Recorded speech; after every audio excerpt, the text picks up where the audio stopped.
मोहब्बत की दुकान, नफरत का सामान। नमस्कार, आपके साथ मैं हूं लावनी विनीत और आपके बीच बहुत विशेष प्रस्तुति के साथ उपस्थित हो चुके हूं। आज कर्नाटक में नई सरकार का गठन हो चुका है। सिद्धारमैया मुख्यमंत्री के रूप में शपथ ले चुके हैं, डीके शिव कुमार उप मुख्यमंत्री की शपथ ले चुके हैं और इन सब के बीच राहुल गांधी सामने आए और स्पष्ट कर दिया कि वो 5 वायदे पहली ही मीटिंग में, पहली ही कैबिनेट बैठक में संपूर्ण कर दिए जाएंगे, जिसका वायदा लगातार सरकार कांग्रेस जनता के बीच करती रही है।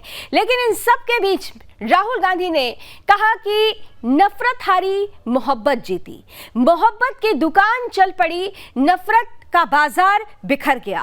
लेकिन इन सब के बीच में जिस विपक्ष को एकजुट करने की कवायद कांग्रेस की तरफ से की जा रही थी, विपक्षी एकता की तस्वीर तो हमने देखी, लेकिन तस्वीर संपूर्ण नहीं मानी जा रही है।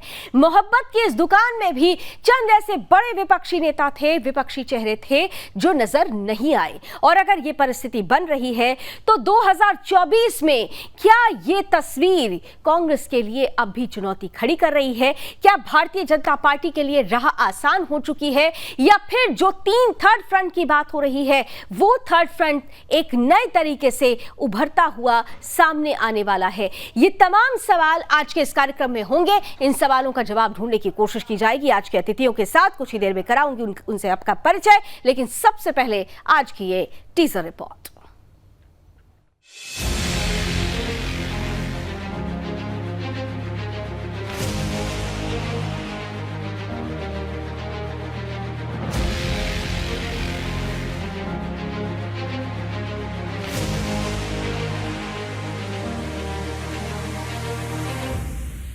कर्नाटक में कांग्रेस की नई सरकार का गठन हो गया है। कांग्रेस नेता सिद्धारमैया ने कर्नाटक के नए सीएम और डीके शिव कुमार ने डिप्टी सीएम के तौर पर शपथ ली। कर्नाटक में जब कांग्रेस ने अपने मुद्दों के बल पर जीत हासिल की तो राहुल गांधी ने कहा था कि कर्नाटक में नफरत का बाजार बंद हो गया है, मोहब्बत की दुकानें खुली हैं।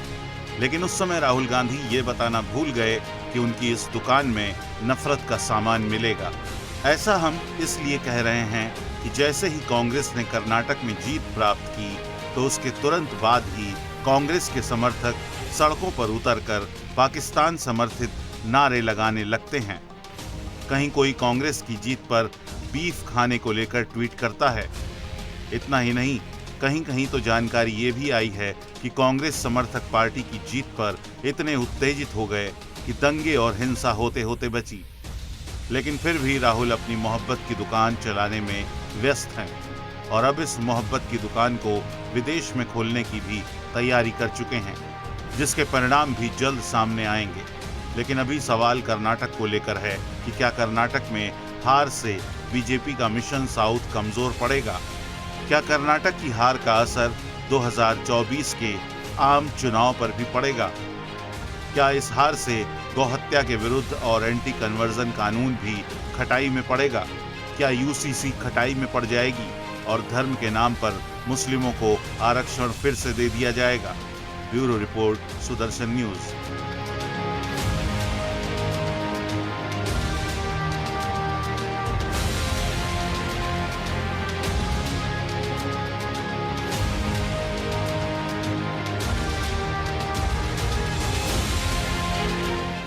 कि ये चुनाव कांग्रेस पार्टी क्यों जीती। अलग अलग एनालिसिस हुई, अलग अलग थियरियां चालू की गई। इस जीत का सिर्फ एक कारण है और ये कारण है कि कांग्रेस पार्टी कर्नाटक के गरीबों के साथ, कमजोरों के साथ, पिछड़ों के साथ, दलितों के साथ, आदिवासियों के साथ खड़ी हुई। हमारे पास सच्चाई थी और गरीब लोग थे।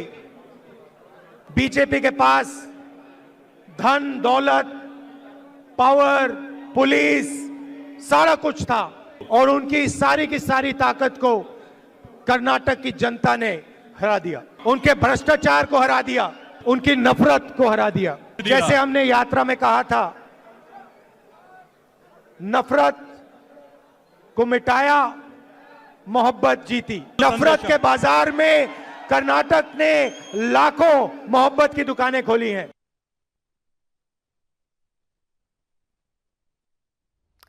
तो नफरत को हराया, मोहब्बत को जिताया, लेकिन मोहब्बत यहाँ संपूर्ण नजर नहीं आ रही है, क्योंकि जिस मोहब्बत की बात, जिस मोहब्बत की दुकान में बात कर रहे हैं लगातार राहुल गांधी, उस मोहब्बत की दुकान में वो लोग नजर नहीं आए जो खास तौर से महत्व रखते हैं विपक्षी एकता के लिए। ऐसे में सवाल ये उठ रहा है कि ये जो मोहब्बत की दुकान है, इसमें क्या नफरत का कुछ सामान तो नहीं है? आइए इसी सब पर चर्चा करने के लिए हमारे साथ जो आज का पैनलिस्ट जुड़ रहा है, अब कराती हूं आपका उनसे परिचय। हमारे साथ आज इस पैनल में भारतीय जनता पार्टी का पक्ष रखने के लिए जुड़ रहे हैं प्रवक्ता मुकेश त्यागी जी, बहुत बहुत स्वागत। हमारे साथ कांग्रेस का पक्ष रखेंगे कांग्रेस नेता प्रखर सिंह, बहुत बहुत स्वागत। साथ ही साथ टीएमसी का पक्ष रखने के लिए हमारे साथ संजय चक्रवर्ती जी जुड़ रहे हैं, बहुत स्वागत संजय जी। और जाने माने पॉलिटिकल एक्सपर्ट, वरिष्ठ पत्रकार रमेश ठाकुर जी भी इस पैनल का हिस्सा है। रमेश जी, आपका भी बहुत बहुत स्वागत। इसी पर चलिए चर्चा की शुरुआत करते हैं, सीधे पैनलिस्ट के पास चलते हुए स्क्रीन पर लेकर आइए। सभी का ब्रेक के बाद एक बार फिर से स्वागत करती हूं और सबसे पहले मुकेश जी आपके पास आ रही हूं।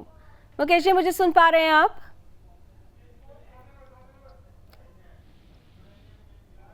मुकेश जी, सुन पा रहे हैं आप मुझे?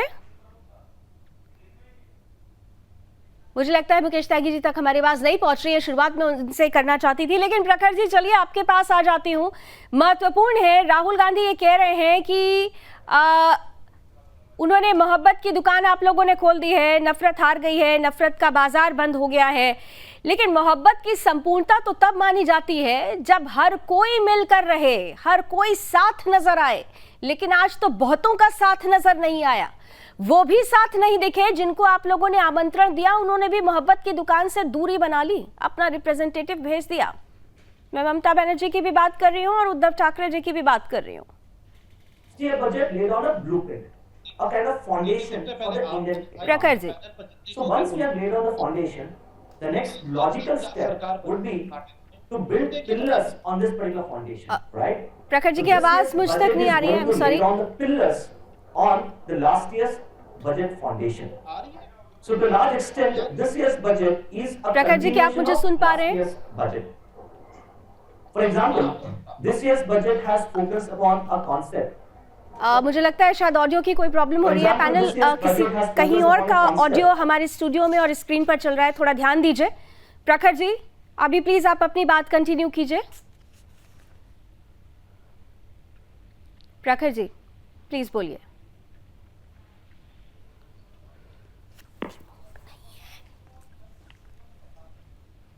दूसरी चीज जब आपके यहाँ भागवत होती है तो सब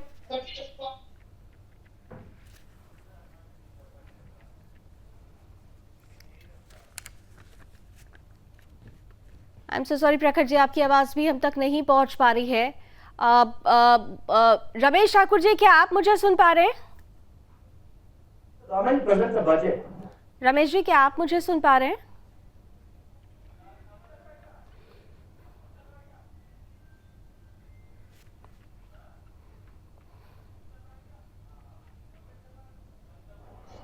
चलिए, आपने सभी अतिथियों के पास मैं दोबारा चलने की कोशिश करती हूं, लेकिन इन सब के पहले रमेश जी, क्या अभी आप मुझे सुन पा रहे हैं? रमेश ठाकुर जी,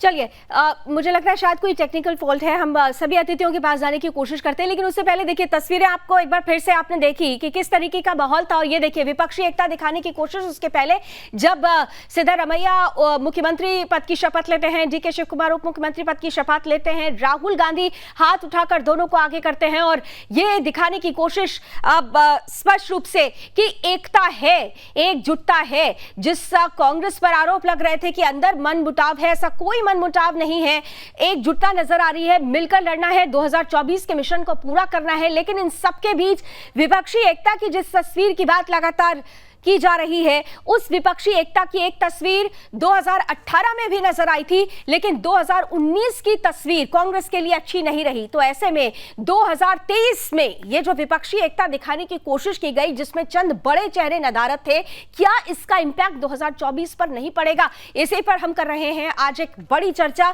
फिर से जरा मेहमानों के पास चलते हैं और मुझे लगता है कि अब शायद टेक्निकल फॉल्ट खत्म हो चुका है। प्रखर जी, अभी आप मुझे सुन पा रहे हैं? जी प्रखर जी, बिल्कुल प्रखर जी, बहुत सीधा सीधा सवाल कर रही हूँ। राहुल गांधी कहते हैं कि मोहब्बत की दुकान खुली है, नफरत हार गई है, नफरत का बाजार बंद हो गया है।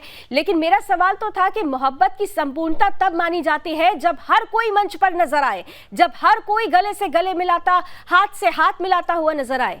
बहुत सारे बड़े चेहरे आज नहीं नजर आए हैं। आपने आमंत्रण भी भेजा लेकिन सामने से रिप्रेजेंटेटिव्स भेज दिए गए, स्वयं वहां पर उपस्थिति नहीं थी। तो ये कौन सी मोहब्बत की दुकान है?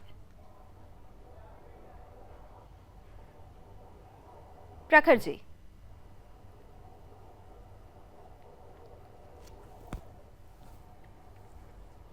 वो न्योता भेजा गया था, ज्यादातर मैक्सिमम लोग आए। और वही बात कहूंगा, 24 देखिए जब राष्ट्रपति होती है तो आप सभी को न्योता देते हैं। लोग पहले आते हैं, कुछ लोग बाद में आते हैं। और शपथ ग्रहण समारोह है, जनता की हुई है, जनता के मुद्दों हुई है। और जैसा कि ने हमको दिया और सरकार बनाई, पहले जिनकी मन से राहुल गांधी ने वो जो 5 वादे किए थे, उनको कहा है कि कैबिनेट के पहली कैबिनेट में हम मुद्दों को पूरा कर देंगे। तो जनता के लिए लड़ रहे थे, हम जनता के मुद्दों के लिए लड़े थे और जनता ने हमको अपने मुद्दों पर, उनके मुद्दों पर सरकार बना के दिया। नहीं प्रखर जी, मुद्दों पर तो सरकार बनी है तो मैंने मान लिया, लेकिन आपने कहा ना कि जिनको आमंत्रण दिया गया वो आए, लेकिन कुछ ऐसे चेहरे भी थे जिनको आमंत्रण ही नहीं दिया गया। उनसे दूरी क्यों? मोहब्बत में तो सबको समेटा जाता है। फिर अरविंद केजरीवाल से मोहब्बत क्यों नहीं? फिर केसीआर से मोहब्बत क्यों नहीं? फिर जगनमोहन रेड्डी से मोहब्बत क्यों नहीं? फिर नवीन पटनायक से मोहब्बत क्यों नहीं? मायावती जी से मोहब्बत क्यों नहीं? जबकि 2018 में तो जिस तरीके की केमिस्ट्री नजर आई थी सोनिया गांधी और मायावती के बीच में, वो सभी ने देखा था। इनसे क्यों दूरी? देखिए, सारी पार्टियां एक समान तो हो नहीं सकती, इसीलिए सारी पार्टियां अलग हैं, सबके मुद्दे अलग हैं, सबकी सोच अलग है। तो हम बीजेपी को हराया है और 2024 में हम बीजेपी को हराएंगे। अब इस चीज में जो हमारा साथ देना चाहते हैं उनका हम स्वागत करते हैं और मिलके बीजेपी को, जो भ्रष्टाचारी गवर्नमेंट है, नहीं प्रखर जी, आप मेरी बात का जवाब नहीं दे रहे। जो आपके साथ आना चाहते हैं ये बात अलग है, जिनको आप साथ लेकर चलना चाहते हैं ये बात भी अलग है। तो क्या आप केसीआर को साथ लेकर नहीं चलना चाहते? क्या आप अरविंद केजरीवाल को साथ लेकर नहीं चलना चाहते? चल रहा है, अगले साल चुनाव है। जब चुनाव आएगा तो आप देखेंगी जितनी लाइक माइंडेड पार्टीज है वो सब साथ में खड़ी होंगी और बीजेपी को हराएंगी। अभी चुनाव में नेशनल पार्टी है, अभी उत्तर प्रदेश में चुनाव है, राजस्थान में, तेलंगाना में चुनाव है, हम उस पर कंसंट्रेट कर रहे हैं, स्टेट वाइज कंसंट्रेट कर रहे हैं। और जब 24 आएगा तो उसमें आपको उसकी सुपर इफेक्ट पड़ेगी। तो आपकी बात तो ठीक है, आप बार बार 24 की बात कर रहे हैं, आप कह रहे हैं झलक नजर आएगी, लेकिन मेरा मूल प्रश्न वहीं का वहीं रह जाता है। खैर, मैं संजय चक्रवर्ती जी आपके पास आती हूँ।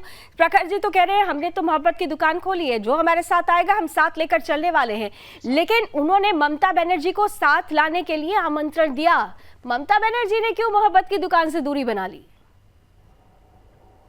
हम लोग ने कोई दूरी नहीं, उनका भी एक वर्ष कार्यक्रम रखा हुआ था पहले से और जहाँ पे वो व्यस्त है। और दूसरी बात ये है कि अभी ये कुछ भी कहना शुरुआत है, ठीक है। अभी एक साल बचा हुआ है, एक साल अभी बहुत बड़ा समय होता है। कई राज्यों में अभी चुनाव होने वाले हैं। ममता जी ने तो वैसे ही पहले भी कह दिया था कि हम कांग्रेस के 200 सीटों में जहाँ वो मजबूत है हम कांग्रेस को समर्थन देंगे, कांग्रेस हमको समर्थन दे, हम उनको समर्थन देंगे। अब इसके बारे में एक बैठ करके एक चर्चा होनी है। अभी बिहार में जो है इसकी मीटिंग होने वाली है, उस मीटिंग में सब लोग मिलकर के बैठेंगे और ये एक ही बैठक नहीं होगी, उसके बाद ही कई दौर की बैठक होगी। सीटों का बंटवारा कैसे होगा, किस तरीके से कौन किसको सपोर्ट करेगा, कौन किस राज्य में कौन मजबूत है, कौन लड़ेगा, उसी हिसाब से पूरी एक रणनीति तय की जाएगी। ये कोई बहुत बड़ी बात नहीं है कि कर्नाटक के वहाँ सीएम ने शपथ लिया है तो सबको वहाँ जाना जरूरी है, ऐसा कोई बाध्यता नहीं है। सबको जाना जरूरी नहीं है, ठीक है संजय जी, सबको जाना जरूरी नहीं है, लेकिन राजनीति में तस्वीरों के कुछ मायने होते हैं। संकेत संदेश तस्वीरों के माध्यम से ही दिया जाता है और शक्ति प्रदर्शन कर्नाटक के माध्यम से दिखाने की कोशिश ये कही जा रही थी कांग्रेस की तरफ से। बहरहाल आप कह रहे हैं कि कुछ पहले से ही प्री प्लान था, इसकी वजह से नहीं गई। लेकिन एक सवाल और आपसे कर रही हूं कि आने वाले वक्त में कई बार ऐसे मुद्दे हो सकता हो कि मंच पर आना पड़े एक साथ, तो क्या ममता बनर्जी साथ आएंगी और खास तौर से क्या ममता बनर्जी राहुल गांधी को सर्वमान्य नेता मान लेंगी? देखिए, पहली बात तो मैं आपको फिर भी एक बार बता देता हूँ, ममता दीदी ने पहला स्टेटमेंट जैसे ही कर्नाटक का चुनाव जीता था तो ममता दीदी ने पहला स्टेटमेंट दिया था, और चुनाव के पहले भी ममता दीदी ने स्टेटमेंट दिया था कि बीजेपी को हराइए, जनता जब किया था बीजेपी को हराइए, तो उन्होंने, और वो बीजेपी आज हार गई है। दूसरी बात, उन्होंने सबसे पहले सार्वजनिक रूप से स्टेटमेंट ममता दीदी ने ये दिया था कि कांग्रेस 200 सीटों पर मजबूत है। जब 200 सीटों पर वो मजबूत खुद ही बता रही हैं, तो इसका मतलब ये है कि हमें साथ मिलकर के चुनाव लड़ना है। 2024 का जो चुनाव होगा वो एक प्लेटफॉर्म पे एक ही विपक्ष होगा, कोई तीसरा मोर्चा चौथा मोर्चा नहीं खुलने वाला, एक ही वो होगा, कॉमन मिनिमम प्रोग्राम बनेगा, उसी प्रोग्राम के तहत जो है ये चुनाव। लेकिन कॉमन मिनिमम प्रोग्राम के लिए तो सबका साथ आना जरूरी है ना Sanjay ji. Common minimum programme के लिए तो सबका आना साथ जरूरी है, सबका तो यहाँ आना हो ही नहीं रहा है ना। नहीं, ये शक्ति प्रदर्शन का कोई प्लेटफॉर्म नहीं था। यहाँ पे शपथ ग्रहण समारोह था, जब शक्ति प्रदर्शन का समय आएगा वो भी आपको दिख जाएगा। अभी साल भर है, थोड़ा सा इंतजार करिए। ठीक है, आइए कमेंट अब जरा मुकेश जी से ले लेते हैं। मुकेश जी, आपने कांग्रेस को भी सुन लिया, आपने टीएमसी को भी सुन लिया, उनका एक ही एजेंडा है, भारतीय जनता पार्टी को हराना है। लेकिन जो परिस्थितियां आज बनी, जो कुछ चंद बड़े चेहरे आज नजर नहीं आए, ये कहा जा रहा है कि ये वो तस्वीर दिखा रही है जो भारतीय जनता पार्टी के लिए राह को आसान कर रही है। मानते हैं आप? मैं समझता हूं कि आपने बिल्कुल सही कहा है लावनी जी। और मुकेश जी का ऑडियो प्लीज बढ़ाइए। जिस प्रकार से जी, आवाज आ रही है आपको मेरी? कीजिए। जी, मैं ये कह रहा हूं कि जिस प्रकार से विपक्ष की एकता दिखाई दे रही है, वो तो बिल्कुल सर्वविदित है कि ये एकता नहीं है, ये आपस में एक बंटवारे की राजनीति करेंगे। मैं टीएमसी के प्रवक्ता से ये पूछना चाहता हूँ, कितनी सीट पार्लियामेंट्री चुनाव में वो कांग्रेस को देंगे? क्या वो वहां पे कितने परसेंटेज देंगे? क्या बिहार में आरजेडी और जेडीयू कितने सीट कांग्रेस को देंगे? ये आप इनसे पूछ लीजिए। उत्तर प्रदेश में इनको कहीं कुछ नहीं मिलने वाला। केजरीवाल जी को इन्होंने इन्वाइट नहीं किया। दिल्ली में इनको कितनी सीट कहां से मिलेंगी, जरा ये बताइए, कहां से आएंगी ये? जो आंध्र प्रदेश में, तेलंगाना में उन्होंने तो नई पार्टी खोल ली है, राष्ट्रव्यापी पार्टी खोल ली है, वो उनको इनवाइट नहीं किया गया है। तो ये कहां पर विपक्ष? देखिए, मैं बता रहा हूं, कर्नाटक के चुनाव को लेकर के ये बहुत उत्साहित है। आपने अपने प्रारंभिक वक्तव्य में भी कहा कि 2018 में भी जब असेंबली के चुनाव हुए थे तो उस समय बीजेपी की कई स्टेट्स में शिकस्त हुई थी, राजस्थान था, मध्य प्रदेश था, तो तमाम ऐसे स्टेट थे, ऐसा लग रहा था कि शायद बिगुल फूंक दिया बीजेपी ने, वो सब विपक्षी पार्टियों ने, कि उनकी एकता एक बड़ी मजबूत एकता है। लेकिन अंततः क्या हो कि बीजेपी की सीट्स जो है 2014 के मुकाबले ज्यादा बढ़ गई। तो ये जो स्थानीय चुनाव और स्थानीय जीत को लेकर के ये एक आधार बनाते हैं कि पार्लियामेंट्री चुनाव में हम शायद इसी समीकरण से आगे बढ़ते चले जाएंगे। तो ये बहुत ही इनकी बचकानी सोच है। कहीं पर भी इनकी, देखिए, अखिलेश यादव नहीं आए। अखिलेश यादव ने साफ मना कर दिया कि मैं साइकिल पर नहीं अपने बैठाऊंगा राहुल गांधी को, क्योंकि साइकिल पंचर कर देते हैं। कौन सा ऐसा नेता है टीएमसी में? अगर मैं ये कहता हूँ, मान ली ममता दीदी नहीं आ पाती हैं, तो ममता दीदी अपने भांजे अभिषेक को तो भेज सकती हैं, किसी शीर्ष नेतृत्व को भेज सकती है, क्यों नहीं भेजा उन लोगों ने? संजय जी मुस्कुरा रहे हैं आपकी बात पे। दीवार पर संजय जी कुछ कहना चाह रहे हैं? रमेश जी, इसके बाद आती हूँ आपके पास। संजय जी, तालमेल नहीं है, तालमेल नहीं है आप लोगों में। आप भले ही कहते रहिए, लेकिन तालमेल नहीं है। और अगर तालमेल नहीं है तो फिर भारतीय जनता पार्टी के लिए तो राह आसान है। कैसे आप कह रहे हैं कि मिशन 24 होगा आपका? मैं बीजेपी के प्रवक्ता से बोलना चाहता हूँ, ये आपका सरदर्द नहीं है, क्यों परेशान होते हैं भाई? आप अपना काम करिए ना, अपना घर देखिए, अपना घर बचाइए। अरे कितने सीट देंगे आप बताइए ना। आप मुझे बताइए, कांग्रेस अगर लड़ती है वहां पे कितने सीट्स आप ऑफर करेंगे? मैंने उंगली उठाई, बताइए जरा। मैंने उंगली उठाई थी, ये गलत बात है। डिबेट पर मर्यादा रखिए। अच्छा, ममता बनर्जी पब्लिकली बोल रहे हैं। ममता बनर्जी कितने सीटों में लड़ेंगी, वो हमारी हेडेक है, कांग्रेस की हेडेक है। ममता बनर्जी पब्लिकली बोल रहे कि मैं प्रधानमंत्री के बारे में नहीं सोच रही हूँ। बोल दे, पूछ करके ममता बनर्जी सीटें नीतीश बाबू बोल दे कि मैं प्रधानमंत्री नहीं बनना चाहता हूँ। भाई साहब बोल दे नहीं बनना चाहता हूँ। आप परेशान है, आप अपना टेंशन लीजिए, आप अपना टेंशन लीजिए। हम लोग, आप हमारा टेंशन हमको देने दीजिए। क्यों नहीं भाई, परेशान है। अरे कमाल है। क्या करेंगे क्या नहीं करेंगे, ये हमारे आप लोग देश को गुमराह कर रहे हो। आप टेंशन मत लीजिए। ठीक है मुकेश जी, एक सेकंड मुकेश जी, एक सेकंड मुकेश जी प्लीज। संजय जी, व्यक्तिगत टिप्पणी नहीं, संजय जी प्लीज, व्यक्तिगत टिप्पणी नहीं, एक दूसरे पर प्लीज व्यक्तिगत टिप्पणी मत कीजिए। लेकिन जैसा वो प्रश्न कर रहे हैं, वो जानना चाह रहे हैं कि भाई आप लोग, आपकी तालमेल अगर जो दिखता है उस पर बातें होती हैं।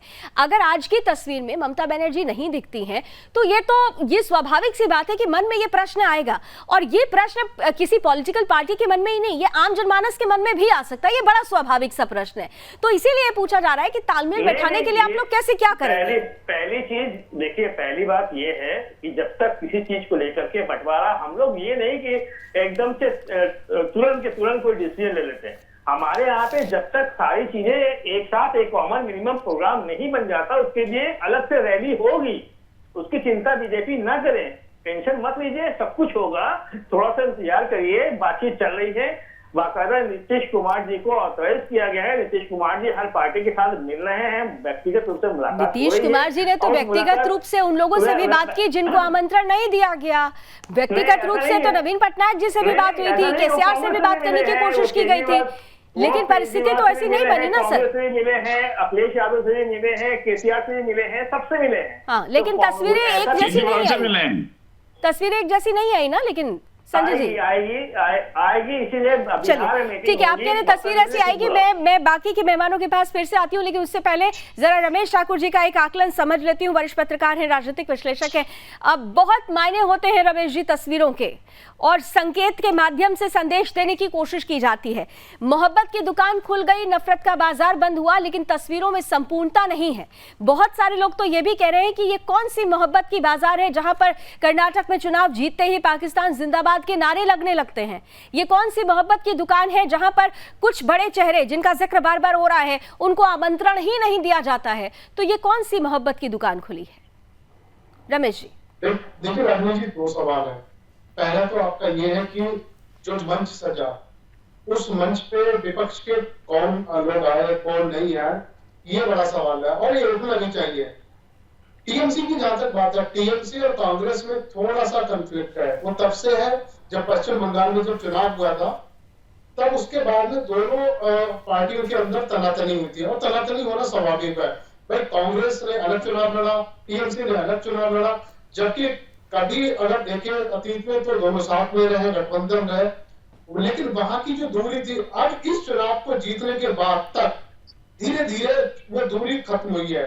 और पूरी तरीके से कांग्रेस ने इस जो चुनाव जीता इसे अलग नहीं करा है। इनकी एक जो महिला सांसद है, उन्होंने कल बाइट भी दी, बाइट में बोला था कि मैं जाऊंगी। जो ममता बनर्जी, उन्होंने अपनी व्यक्तिगत समस्याओं की वजह से वो नहीं जा पाई है। दूसरी बात, आम आदमी पार्टी को जो इन्विटेशन इसलिए नहीं दिया, आपको पता है आम आदमी पार्टी से उनका कोई लेना देना नहीं है और कभी वो साथ भी नहीं आ सकते हैं। और वही बात, ये पॉलिटिक्स है, कौन कब साथ आ जाए कब छोड़ जाए वो अलग की बात है। फिर जगन मोहन रेड्डी का जो पैचअप है वो भारतीय जनता पार्टी के साथ में ही हो नहीं आ सकती है। केसीआर का भी मामला है, और बाकी जितने चेहरे हैं उन्होंने या उनके नेताओं ने आमदगी दिखाई है, मंच पे आए हैं। सवाल ये नहीं है कि इस मंच पे कौन आया कौन नहीं आया, सवाल ये है सारी विपक्षी पार्टियों का कि 2024 में हम केंद्र की सत्ता सीट जो भाजपा है उसको कैसे हराएं। तो इस पे सब लोग लगे हुए हैं। कल मैं अभी शाम को किसी टीवी पे था, तो किसी नेता ने, कांग्रेस के नेता ये कह रहे थे कि कल देखिएगा इस तरह की तस्वीरें आएगी, ड्रामा होंगे, जो पाकिस्तान के नारे ये भी प्लांट की जाएगी, कई सारी चीजें हैं। तब वो चीजें आज दिख भी रही हैं। तो राजनीतिक पटल पे और राजनीतिक चीजों में कब क्या बदल रहा है और कौन सा मंच सजे और कौन सा नेता अनएक्सपेक्टेड आपको दिखाई दे, ये मुझे लग रहा है साल के अंत तक आते आते ये ड्रामे आपको देखने मिलेंगे। लेकिन अंततः जो तस्वीर सामने आई है वो यही है, कांग्रेस गदगद है, कांग्रेस ऊर्जावान हुई है, ये जीत ने उनको एक ऊर्जा दी है और कांग्रेस में एक अकड़ भी आ गई है। ठीक है, लेकिन रमेश जी बिल्कुल आपने ठीक कहा कि राजनीति में बहुत कुछ चीजें अनएक्सपेक्टेड हो जाती हैं और ऐसा है भी, संभावनाओं के द्वार बहुत खुले होते हैं।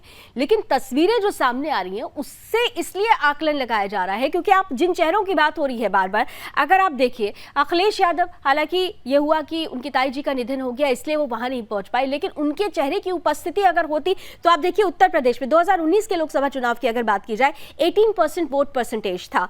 आम आदमी पार्टी का 18.1% था।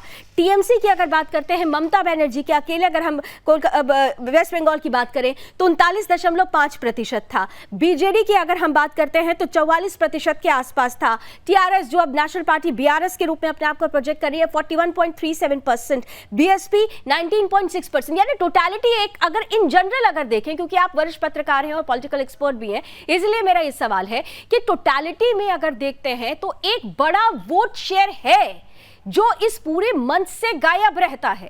और अगर ये वोट शेयर गायब रहता है तो इसका ब्रॉडर प्रोस्पेक्ट ये कहता है कि आने वाले वक्त में एक बड़ी तस्वीर दूसरी हो सकती है। और अगर ये थर्ड फ्रंट के रूप में होगी तब तो फिर भारतीय जनता पार्टी के लिए राह आसान होने वाली है।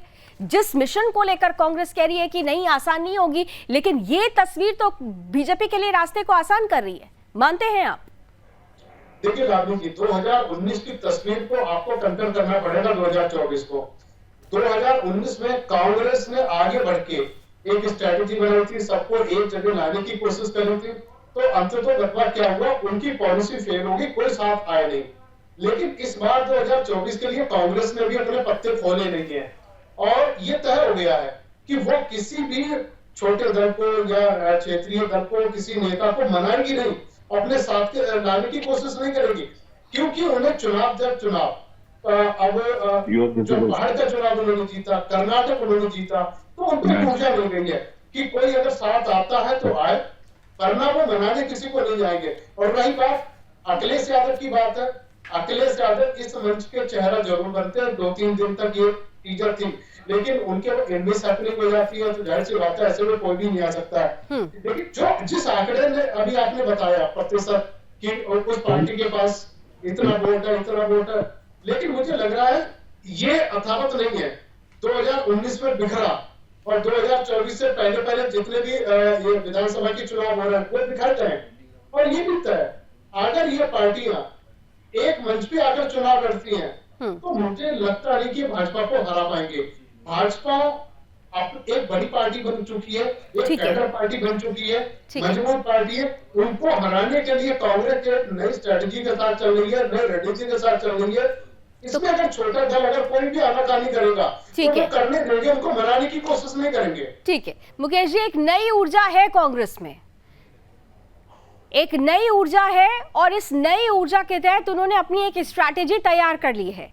हालांकि कर्नाटक की हार से ये सवाल जरूर उठ खड़ा हुआ है कि जो मिशन साउथ है भारतीय जनता पार्टी का, उसको कहीं ना कहीं से एक छोटा सा ब्रेक लगा है, एक धक्का लगा है।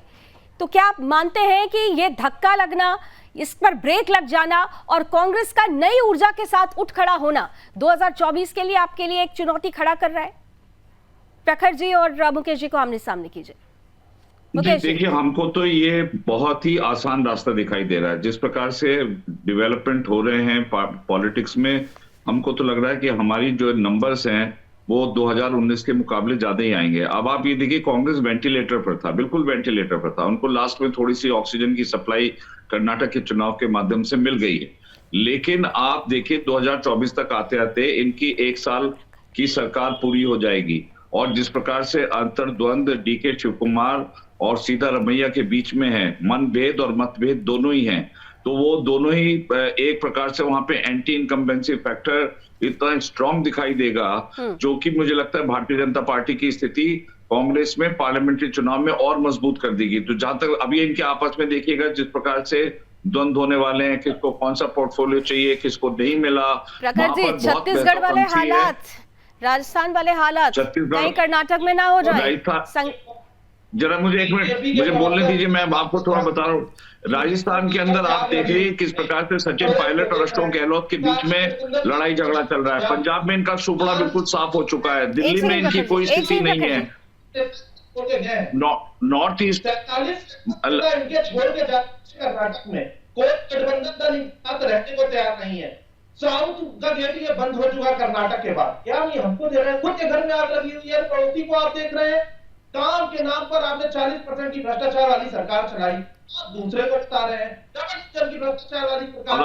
अरे अपना घर बचाइए। और डीके शिवकुमार के पीछे कितने केसेस लगे, अभी तो पेंडिंग है मामले। बेटियां वहां पर आंदोलन कर रही है, वहां कोई नहीं जा पा रहा आपका नेता, कोई महिला नेता अभी तक नहीं गया, स्मृति ईरानी जी नहीं गई और दूसरे को ज्ञान दे रहे थे कि जनता के मुद्दे पर चुनाव लड़ेंगे तो जनता आपका साथ देगी और 2024 में आप देखिएगा। देखिए दूसरा लावनी जी, मैं ये कहना चाहता हूँ, ठीक है, मैं सबसे बड़ा जो केंद्र मुद्दा आज की डिबेट का आपका ये होना चाहिए लावनी जी। हाँ जी विकेश जी, बोलिए बोलिए। ठीक है प्रखर, ठीक है प्रखर, आप कह तो रहे।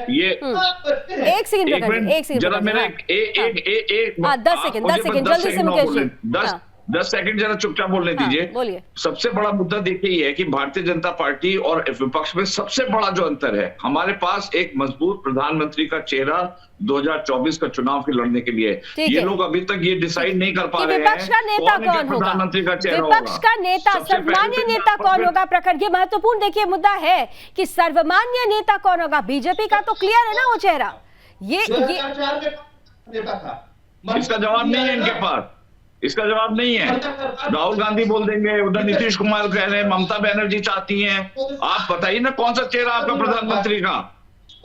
आप देश को प्रखर, आपकी आवाज कट रही है, आई एम सॉरी आपको इंटरप्ट कर रही हूँ, आपकी ऑडियो डिस्टर्ब करी है। संजय जी आपसे पूछ लेती हूँ, सर्वमान्य नेता जरा जल्दी से बता दीजिए। प्रखर जी आपका ऑडियो डिस्टर्ब कर रहा है, डिस्ट्रैक्ट हो रहा है, आई एम सॉरी आपको इंटरप्ट करी हूँ। संजय चक्रवर्ती जी, संजय चक्रवर्ती जी, सर्वमान्य नेता कौन? मैंने पहले भी आपसे पूछा था। हाँ बिल्कुल, मैं उसी का जवाब दे रहा हूँ। 2018-2019 में बीजेपी 74% राज्यों में 74% सरकार थी, इस समय 44% में आकर गिर गई है। सिर्फ 4 राज्य ऐसे हैं जिसमें बीजेपी को पूर्ण बहुमत है, आसाम, गुजरात, उत्तराखंड और उत्तर प्रदेश, जहाँ पे चुनाव जीत करके आए, बाकी सब बैकडोर से आए हुए हैं। नहीं संजय जी, लेकिन एक मुद्दे पर तो वो क्लियर है ना। नहीं, एक मुद्दे पर तो आप सुनिए ना, एक मुद्दे पर वो क्लियर है कि उनका चेहरा फिक्स है, चेहरा नरेंद्र मोदी है तो है। लेकिन आपके चेहरे में अगर ममता बनर्जी चेहरा बनती है तो क्या नीतीश कुमार स्वीकार करेंगे? क्या नीतीश कुमार ममता बनर्जी को स्वीकार करेंगे? क्या अखिलेश यादव ममता बनर्जी को स्वीकार करेंगे? चेहरा बताइए ना, विपक्ष का चेहरा कौन? व्यक्ति पूजा वहाँ पे चल रही है, व्यक्ति पूजा इस देश में नहीं चलती। अरे साहब नहीं, आप बात को गोल गोल कर रहे हैं। मेरा सीधा प्रश्न है, विपक्ष का चेहरा कौन होगा? वो व्यक्ति पूजा है, ये व्यक्ति पूजा चल रही है। जीतेंगे तो मोदी जीतेंगे, हारेंगे तो नड्डा हारेंगे। अच्छा ठीक है, तो संजय जी ये बताइए ना। तो पहली बात है यार, जनता के ये संजय जी विपक्ष एकजुट होकर, एक सेकंड संजय जी, हारने वाली होगी वहाँ पे जो है नहीं, अभी भी आप क्लियर नहीं कर रहे हैं। देखिए आप क्लियर नहीं कर रहे बात को, क्योंकि आप लोगों में खुद विरोधाभास है। जनता जनार्दन के सामने एक चेहरा का प्रोजेक्शन होता है। रमेश ठाकुर जी, लास्ट कमेंट आपका 10 सेकंड में। चेहरे का प्रोजेक्शन बहुत मायने रखता है। विपक्ष अभी तक अपने चेहरे को ही नहीं स्पष्ट कर पा रहा है। यहाँ तो एक मंच पर कई प्रधानमंत्री नजर आ जाते हैं। बहुत बड़ा लॉजिक सवाल है और बहुत बड़ा सवाल है कि भारतीय जनता पार्टी के पास चेहरा है, और वो भी ब्रांड चेहरा है, जो 2014 और 19 का चुनाव बहुत ही आसानी से उन्होंने जीता है। इसके पहले काउंटर जवाब देने के लिए विपक्ष के पास कौन सा चेहरा है? और अगर राहुल गांधी सामने आते हैं या प्रियंका गांधी सामने आते हैं तो ये बात बिल्कुल तय है, उनको न ममता जी स्वीकार करे न नीतीश जी स्वीकार करे, कोई स्वीकार नहीं कर पाएगा। तो अल्टीमेटली ऐसे जगह यही होता, भैया अपनी पार्टी का चुनाव अलग अलग लड़ लो। जब चुनाव जीत जाएंगे, मई में जो जिनके पास, आपके पास 10 नंबर है, मेरे पास 6 नंबर है, फिर इकट्ठा बैठ जाएंगे। तो ऐसा तो पॉसिबल है। अगर ये मंच पे आकर अगर चुनाव लड़े कि एक चेहरा होगा राहुल गांधी, तो मुझे लग रहा है जो इनको वोट मिलने वाले होंगे, जो सीट उनके आने वाली, बिल्कुल वो उनके हाथ में नहीं आ पाएगी। यानी आकलन करना होगा। भारतीय जनता पार्टी अपनी स्ट्रैटेजी पर क्लियर है, और अगर कांग्रेस ये चाहती है कि विपक्ष एकजुट होकर एक साथ मोदी को हराए, भारतीय जनता पार्टी को हराए, तो उन्हें भी अपने कॉन्सेप्ट पर क्लियर रहना होगा। और खास तौर से चेहरे का प्रोजेक्शन बहुत मायने रखता है। सर्वमान्य नेता किसे चुना जाएगा, इस पर चर्चा हर घर में हो रही है। हमारी चर्चा भी जारी रहेगी, क्योंकि अब तो पॉलिटिकल ये ईयर है, इलेक्शन ईयर है, और 2024 में आने वाला है। आप सभी अतिथियों से मुलाकात होती रहेगी। आज समय की कुछ सीमाएं हैं। बहुत बहुत धन्यवाद, आपने हमें समय दिया। कुल मिलाकर कर्नाटक में नई सरकार का गठन हो चुका है। राहुल गांधी कह रहे हैं कि मोहब्बत की दुकान खुल चुकी है, लेकिन जिस तरीके से मोहब्बत की दुकान खुली है, और इस मोहब्बत में बहुत सारे ऐसे चेहरे नदारत थे जिनको कांग्रेस की मोहब्बत स्वीकार नहीं, तो ऐसे में ये संपूर्णता क्या इसे संपूर्ण माना जाएगा? और अगर ये संपूर्ण नहीं है तो कितनी बड़ी चुनौतियां अभी कांग्रेस के सामने हैं, कितनी राह आसान है भारतीय जनता पार्टी के लिए या मुश्किलें हैं? इन सब पर अब चर्चा शुरू होगी, चर्चाएं दिलचस्प होगी। हमारे साथ बने रहिएगा। फिलहाल अभी बस इतना ही। देश और दुनिया की तमाम खबरों के लिए आप देखते रहिए सुदर्शन न्यूज। जय हिंद।